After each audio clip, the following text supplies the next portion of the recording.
Around 8 మనకి ఒక information రావడం జరిగింది. ఇక్కడ నందికమాన్ దగ్గర వేములవాడ టౌన్ జ్యూరిస్డిక్షన్లో నందికమాన్ దగ్గర ఒక కార్లో ఒక వ్యక్తి అపారెంట్ అంటే సిరిగరి రమేష్ అని అతని పేరు అని గుర్తిస్తున్నారు.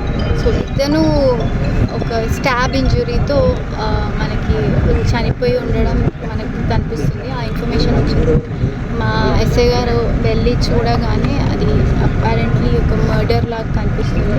సో అది చూడడం కోసం ఇక్కడ విజిట్ చేయడం జరిగింది. ఇప్పుడు వాళ్ళ చనిపోయిన వ్యక్తి వాళ్ళ భార్య అండ్ వాళ్ళ రిలేటివ్స్ కూడా చూసి వెళ్ళడం జరిగింది. సో వాళ్ళ నుంచి మనం ఒక కంప్లైంట్ తీసుకొని కేసు చేసి దాని తర్వాత ఇన్వెస్టిగేషన్ చేయడం జరుగుతుంది. ఎట్లా ఉంటే అట్లా నిందితుడు దొరికిందా మేడం? ఇంకా అవన్నీ నేను క్లారిటీ ఇవ్వలేము, మాకు కూడా ఇంకా క్లారిటీ లేదు.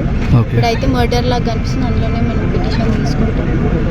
చూసి తర్వాత తదుపరి డీటెయిల్స్ అన్ని రివీల్ చేస్తాం వన్స్ ద ఇన్వెస్టిగేషన్ ఒక కొంచెం క్లారిటీ వచ్చింది. మేడం ఇప్పుడు చనిపోయిన వ్యక్తి ఏమైనా క్రిమినల్ బ్యాక్గ్రౌండ్ కానీ కేసులు కానీ ఏమైనా ఉన్నాయా మేడం మీ పరిధి? సిరిగిరి రమేష్ తన పేరు.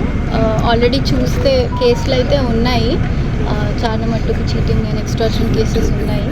మనం చేసిన బ్యాక్గ్రౌండ్ వెరిఫికేషన్ ఇంతవరకు తెలుసు. ఇంకా కంప్లీట్గా చూస్తే మనకు తెలుస్తుంది. Will reveal it as and when మాకు క్రెడిబుల్గా తెలుసు. Okay, thank you.